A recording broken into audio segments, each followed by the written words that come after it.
Hi Year 12, this is the amount of lesson you're going to get for your Monday lesson next week, where the aim is to finish off the thing that you started on Ireland. But I think it's what I would have done if we had Monday is I would have stopped to talk a little bit more about two specific things, which is Bloody Sunday and the Sunningdale Agreement.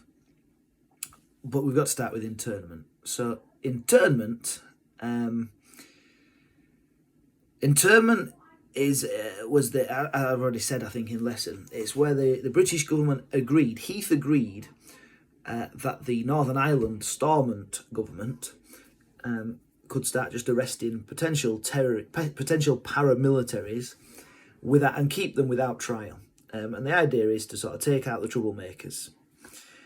That ended up being incredibly unpopular. It backfired a lot, in fact, should I say, because as one of the IRA leaders says, as you'll read in the book, it was a fantastic recruitment tool because people hated it. Catholic people hated it. Because what happened in Internment is they didn't just, they should have arrested the Protestant and the Catholic troublemakers. What ultimately happened, of course, because of who the police force were, it was overwhelmingly Catholics who were arrested. And so the British Army became regarded as an enemy. And this is why you get these protests, especially the protests which happened in Derry. If you're from Ireland, you call it Derry, from like the Republic of Ireland. And if you're a Catholic, you call it Derry. If you're a Protestant, you call it Londonderry. There was supposed to be this parade, and it's very controversial as to exactly what happened. But ultimately, British Army soldiers ended up shooting 26 unarmed civilians.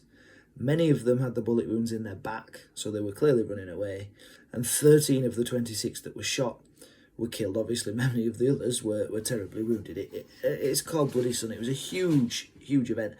And it was really difficult to come back from that. And so you'll read a little bit about that. You can see why it's such a... The bloodshed increased after Bloody Sunday is probably the right way of putting it.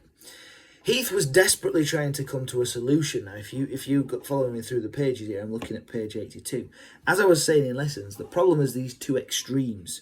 You've got the extreme unionist, loyalist parties, the Protestants, and you've got the extreme nationalist Republicans on the other side, and they don't want to compromise. So Ian Paisley, he is a man who was in charge. It was a Protestant, and he set up his own opposition because he was sort of an extreme Protestant, and he was not interested in any sort of compromise whatsoever. And he set up the Democratic Unionist Party, as you can see there. And on the other side, you've got the IRA and the Provisional IRA, and people like Martin McGuinness, who's the leader of the Provisional IRA. So if you want to figure who's the extreme Catholic leader, it's Martin McGuinness. The extreme Protestant leader, you've got Ian Paisley.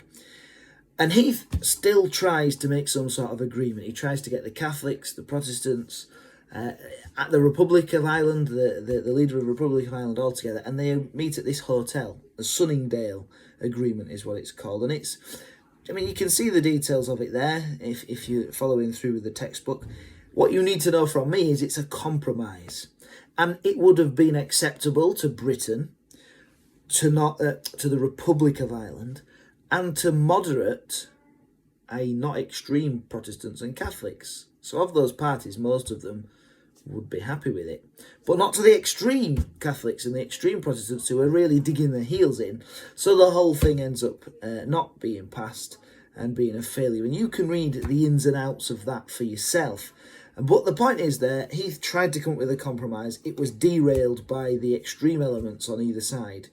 It didn't work. As you read it, you could think, well, could he have come up with a better agreement? Is it his fault that it failed?